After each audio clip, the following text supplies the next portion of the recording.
Os espíritos, Henrique, Vamos lá. eles podem ouvir o que a gente está pensando e interferir na nossa vida? Olha, eu tive muitas provas de que sim, viu? Muitas provas. Posso até dar um exemplo prático. A primeira vez que eu fui num centro de Umbanda, eu não sabia como funcionava, né? Eu passei pelo médium que estava incorporado, recebendo. Era gira de erê, né? Das crianças no dia, era festa de Cosme e Damião. E foi a minha primeira vez no terreiro, e eu fui com uma série de perguntas na minha cabeça, né? Eu vou perguntar isso, vou perguntar isso, vou perguntar aquilo.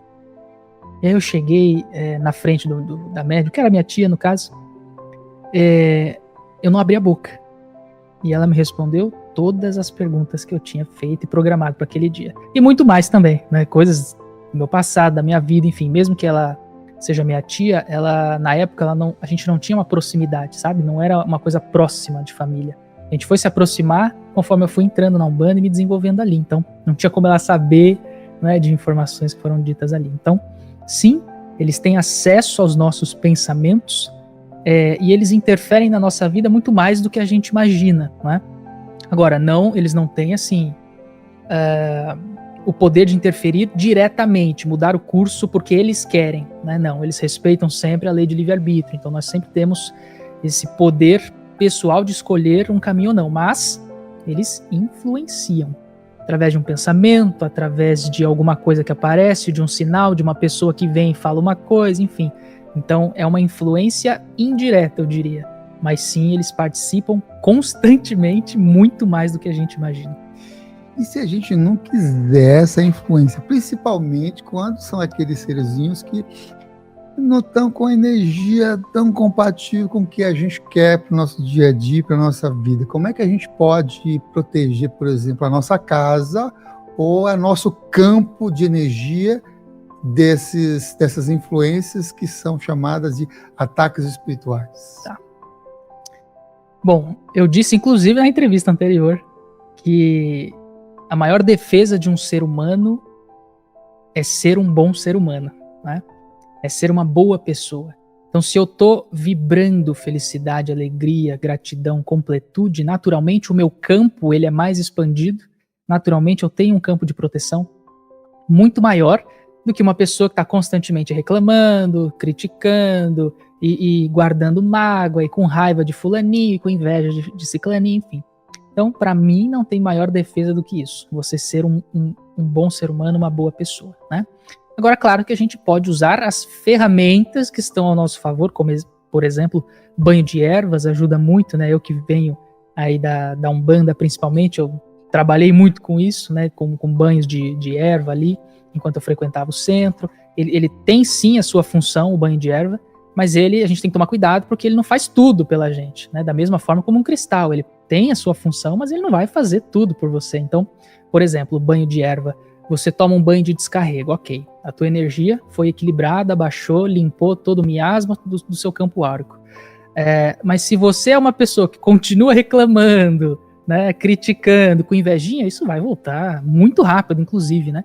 Então, percebe que a gente precisa alinhar as coisas e não depender das coisas, né? Eu não posso depender que a minha proteção seja um banho de erva, ou seja um cristal, ou seja um ritual, né, de proteção, o que quer que seja. Não, a minha proteção sou eu mesmo. São as minhas emoções, os meus pensamentos que precisam estar alinhadas com o meu ser, né, e com a boa índole do ser humano, né, com bom senso. Eu enxergo dessa forma. Uhum. E os animais? Os animais de estimação, eles podem também absorver esses problemas energéticos ali do ambiente, da casa ou do próprio tutor, por exemplo? Sim, com certeza. Os cachorros e gatos, né, seriam os mais comuns. Eu falo um pouquinho sobre isso no meu Instagram também. Os cachorros, os dois absorvem. O gato e o cachorro, ele absorve. Mas o gato, ele tem o potencial de transmutar. O gato é um curador, né? Desde as épocas mais antigas, a gente já sabe muito bem disso. O gato é um curador, é o primeiro reikiano ali. Então ele transmuta, por isso que ele dorme o dia inteiro, né? Extremamente preguiçoso. O cachorro, ele não transmuta sozinho, por isso que passeia. Então ele precisa passear justamente para aterrar, para soltar energia e gastar. Os pets, eles normalmente vão trazer as doenças dos tutores. Dificilmente um pet adoece. Então, por exemplo, se seu cachorro está com problema de pele, está com problema de rim, está com problema no estômago, apresentou um câncer, Ele puxou essa carga de toda a energia da casa, mas provavelmente do dono, porque o cachorro, o pet, ele sempre tem um dono, né, específico de quem ele mais tem afinidade, que ele é mais próximo. Normalmente, ele está puxando dos tutores. Então, a forma como a gente, por exemplo, trata pets é tratando os donos, tratando os tutores. E se a gente parar para ver a questão emocional por trás do problema que o pet tem, bate com o que o tutor apresenta, entende? Então, eles podem sim, né, puxar. Já aconteceram nos seus atendimentos que você fez e efetuou, em que você curou o tutor e, consequentemente, curou um pet? Eu fiz poucos atendimentos para pet. Eu parei de fazer, na verdade. Eu não tinha muito interesse. Eu acho que essa não era uma área que ressoava muito comigo, apesar de eu amar animal. Mas eu preferi olhar pro ser humano, né? Os poucos atendimentos que eu fiz, eu não tive esse acompanhamento com profundidade para entender o que aconteceu depois com o pet. Mas era nítido isso que eu te falei. O problema que o pet apresentava tinha relação 100% direta com a situação que os donos estavam vivenciando ali, entendeu? Então, naturalmente. Qual a definição que você dá para mediunidade? Mediunidade é um dom ou qualquer pessoa pode desenvolver? A mediunidade é uma habilidade natural do ser humano. Ela está aí desde as épocas mais antigas, desde os povos originários, desde os egípcios, sumérios, todos os povos trazem a mediunidade, a conexão com o divino, com o sutil, todos os povos trazem isso. E não são só os grandes mestres ou os especiais, né? Mediunidade não é sinônimo de ser mais especial ou nada desse sentido, né? É uma habilidade intrínseca a todo ser humano. O que muda é o nível que a gente tem, a abertura que a gente tem, né? Tem pessoas que são mais abertas, tem pessoas que são menos abertas, mas no fundo, todos nós somos, sem dúvida nenhuma. E o seu treinamento? Como é que foi esse treinamento da mediunidade? Meu desenvolvimento mediúnico, ele veio da Umbanda.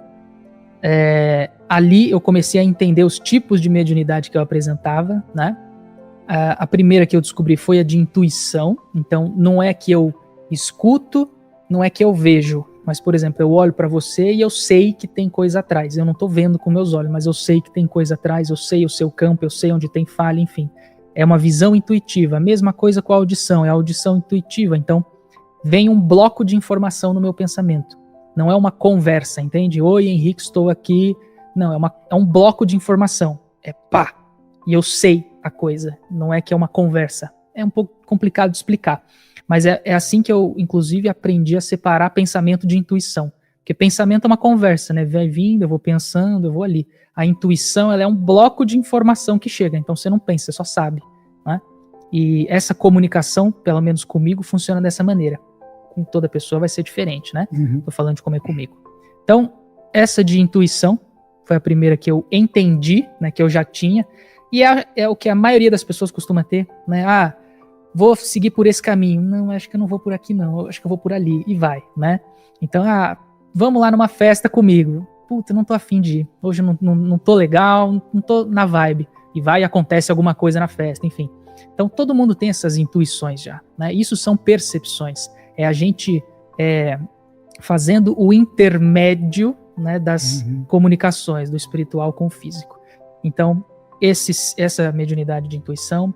A outra é uma mediunidade de incorporação, claro, que é mais comum na Umbanda, né? Não é exclusiva, mas é mais comum lá, que eu fui desenvolvendo aos poucos.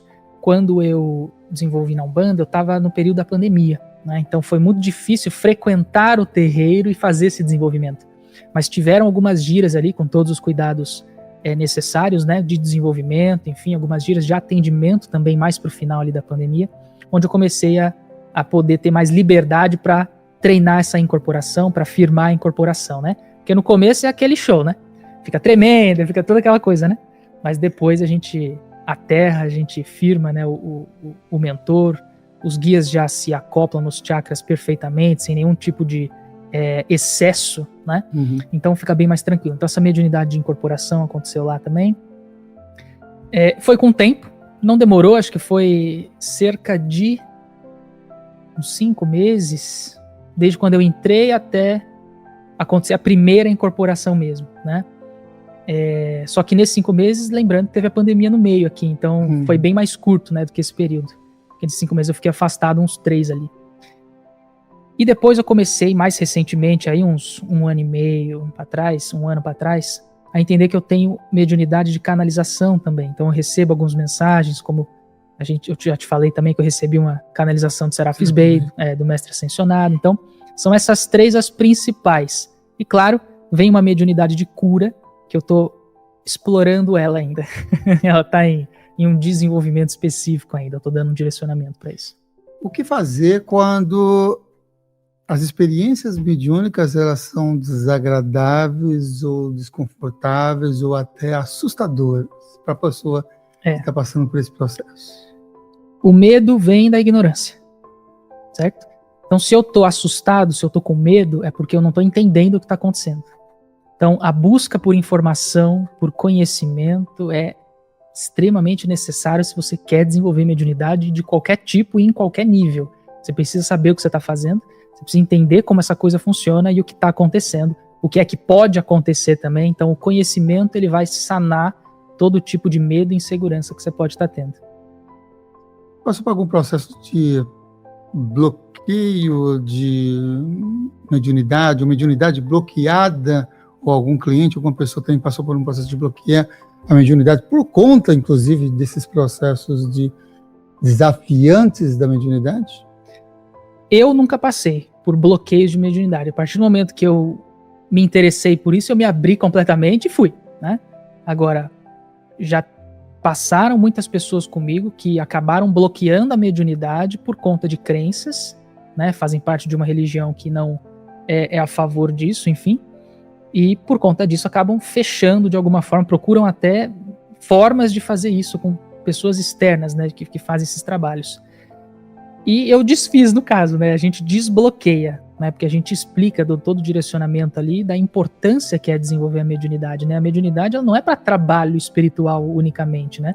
A mediunidade ela pode ser usada a nosso favor de N maneiras, né? Por exemplo, se eu tenho uma mediunidade um pouquinho mais aflorada, eu consigo ajudar as pessoas ao meu redor de uma maneira extremamente cirúrgica, pontual, eu consigo ser muito útil para as minhas relações, né? E não porque eu estou trabalhando com isso, mas porque eu tenho essa potencialidade. Então, por que não utilizar, por que não ajudar, né? Se eu percebo que você está se sentindo um pouco mal, eu sento lá para conversar com você, para dividir esse peso e tudo mais. Então, a mediunidade ela pode ser usada de diferentes formas, né? De perceber também um ambiente ruim, de perceber a intenção de uma pessoa, né? Que muitas vezes é mascarada por um sorriso, mas a energia não. O que você sente daquilo, a percepção que você tem, aquela coisa do santo não bater, né? Que todo mundo já passou por uma experiência dessa. Isso também é o uso da mediunidade, querendo ou não, né? E ser um portal entre os dois mundos, na minha visão, ela só traz benefício para a sua vida. Ela te traz entendimento, ela te traz mais segurança, ela te traz mais tudo, mais leveza, não é? Então, não tem porquê uma pessoa que tem uma mediunidade aberta não desenvolver isso, né? Claro, existem os sistemas de crenças que acabam limitando e tudo mais, aí não tem muito o que fazer, se a pessoa está lá do outro lado, não tem o que a gente falar, né? Se a pessoa não está aberta para receber, para escutar, a gente faz o nosso papel, né? Mas tiveram bastante pessoas assim que já apareceram para mim por conta de mediunidade bloqueada ou perdidas do que fazer, né? Que caminho seguir e tudo mais. E já até puxando esse gancho, é muito importante a gente entender que, na minha visão pelo menos, não existe caminho certo para você desenvolver mediunidade. Existem caminhos mais seguros, né? Mas certos não. Porque o que funciona para mim, às vezes não vai fazer sentido para você. O que é bom para mim pode não ser para você e por aí vai. Não é? Então, eu sempre falo que o caminho para você desenvolver a mediunidade é aquele que mais ressoar no teu coração, é aquele que você mais tiver afinidade. Por exemplo, para mim foi Umbanda. Poderia ser num centro espírita? Poderia, mas para mim não ressoa, eu prefiro a Umbanda. Ela me entrega aquilo que eu quero, aquilo que eu busco. E isso vai com outras religiões também. Então é sempre encontrar aquilo que ressoa com você, é testar, é conhecer, de novo, estudar, buscar informação. O que você pensa, o que você percebe sobre essa nova geração de crianças que estão chegando com tanto quanto bastante sensibilidade? Faz parte, eu acredito, da grande transição, né, que a gente está passando, não só a nível planetário, mas de todas as consciências que começam a chegar nesse planeta, né? Eu vejo que tem muitas crianças, isso é nítido, a sensibilidade que elas trazem, o entendimento que elas têm das coisas, é uma maturidade que chega a ser esquisita para a idade que elas têm. Como é que você entende isso? Como é que você está falando? Como? Da onde você tirou? Da onde você ouviu isso? Né? Fora crianças que trazem talentos manuais, já tocam piano, que, né, fazem um monte de coisa, que falam já sobre espiritualidade, né? Tem um monte de criança na internet também, atrelados aos pais, claro, que falam já sobre os trabalhos espirituais que eles fazem né, no mundo espiritual e tudo mais. Então as crianças, elas já estão vindo com uma memória muito mais ampliada, muito mais conectada, e elas não estão esquecendo tanto, não é? Isso está durando muito mais. Normalmente, essa conexão com o mundo sutil, ela começa a desaparecer aos 7 anos. Costuma ser em torno dessa idade, né? E as crianças que estão vindo, elas não estão perdendo essa conexão com 7 anos.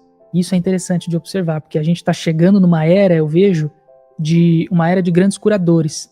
A cura, ela vai ser uma coisa muito acessível e muito normal a partir de hoje. De hoje não, né? Já há uns tempos aí, né? De uns anos, principalmente a partir de 2020. E como lidar com pessoas que, vendo essas situações ou vendo essas expressões, duvidam e até ridicularizam a mediunidade ou aquela expressão mediúnica? Primeiro ponto acho que a gente sempre deve respeitar a opinião de todo mundo, né? A gente nunca sabe o que a pessoa conhece como verdade ou como experiência de vida. Às vezes ela até tentou conhecer, mas foi numa casa que não era das melhores, ou um médium que era um picareta, e realmente existem muitos, né? Mas é buscar, na verdade não é buscar, é ter abertura. É estar aberto à possibilidade de ser real, né? Todo lugar que eu vou, eu falo que Chico Xavier é uma pessoa que prova a existência da mediunidade, da vida após a morte, sozinha. Não precisava ter mais ninguém no planeta. Ele faz o trabalho sozinho, bota tudo na mão dele e ele faz sozinho, ele prova tudo pra você. É impossível você refutar o trabalho dele, se você quiser entender, se você tiver abertura para ir atrás e entender a vida dele, o que ele passou, o trabalho dele e tudo mais. Ele, Divaldo, enfim. Então, falta realmente abertura. Não diria nem que, talvez interesse, mas não é nem buscar. As pessoas podem até buscar, mas elas vão buscar em fontes não confiáveis, em pessoas que estão mais enviesadas pro lado delas, entende? Então a gente precisa ir aberto. Vão abertos para a experiência, né? Se permitam dar a possibilidade do talvez, entende? Uhum. E se existir? E se for real? O quanto você pode estar perdendo com isso? Entende? Compartilha com a gente uma das experiências ou estudo, leitura ou aprendizado que foi marcante para você relacionado a Chico Xavier. Chico, eu não tenho nenhuma experiência marcante com Chico, né? Ele, para mim, ele é um grande exemplo, né, de um médium que não sucumbiu à materialidade, digamos assim. Ele esteve sempre firme, sempre conectado, sempre servindo e sempre fiel a quem ele é, a missão dele, o que ele veio fazer. Então Chico, para mim, é um grande exemplo de médium. Como eu falei, ele carrega nas costas sozinho. Tudo que você precisa, você toma ele como exemplo, a história dele, a vida dele, o trabalho dele, enfim. Você consegue tirar todas as respostas que você quer dele, né? Então, para mim, ele é um grande exemplo. Infelizmente, não pude conhecê-lo, né? Seria uma grande felicidade para mim poder ter tido um contato com ele. Mas ele, para mim, é isso. É um grande exemplo do que qualquer médium pode se tornar. É claro que ele tinha uma missão muito grande, né, nas costas, mas ele é o caminho que o médium deve seguir, sabe? A maneira como o médium deve se portar para quem trabalha com a mediunidade, né? Claro. Missão. Uma das perguntas isso. lá que a gente fez, inclusive, na abertura do programa. Como é que a pessoa pode descobrir ou despertar o propósito ou reconhecer aí a sua missão na vida? Porque ele realmente tinha total conexão que estava exercendo essa missão. Sim. Ele tinha acesso a tudo, né? Todos os tipos de mediunidade, todos os mentores, Jesus, era tudo direto, né? Não tem como ter dúvida, né? Sem tirar o mérito dele, óbvio. Mas com essa mediunidade no nível que ele trazia, isso obviamente facilita muita coisa para que ele siga firme e tenha clareza do caminho dele, né? Agora, nós, meros mortais, temos mais dificuldade, é claro, né? Então, na verdade, eu gosto de separar missão e propósito, tá? Missão, acho que a gente tem várias. A gente tem várias missões. Aprender a amar, aprender a perdoar, aprender a se amar, enfim, melhorar nossas relações. Eu acho que são vários tipos de missões que a gente carrega. Agora, propósito para mim é aquele que preenche, é aquilo que preenche. Então, por exemplo, como a gente falou na entrevista anterior, né? Quando a gente assume quem a gente é impossível a gente estar fora do nosso propósito. Mas propósito sempre vai ser aquilo que te preenche e que tem a ver com servir. É da própria natureza o servir. O sol não brilha para ele, as flores não têm cheiro para elas, tudo é serviço, tudo é para os outros. Com o ser humano é a mesma coisa. Então nós estamos aqui para servir os outros, para impactar os outros de alguma forma, seja de qual forma for. Por exemplo, se eu trabalho numa empresa de bebida, você está servindo as pessoas. Apesar da bebida ter a polaridade negativa dela em excesso, mas quantas comemorações, quantas amizades, quantas risadas não foram feitas por conta da sua bebida? Entende? Então é ter essa percepção do que é que você está fazendo e do impacto que isso está tendo. E se isso te preenche.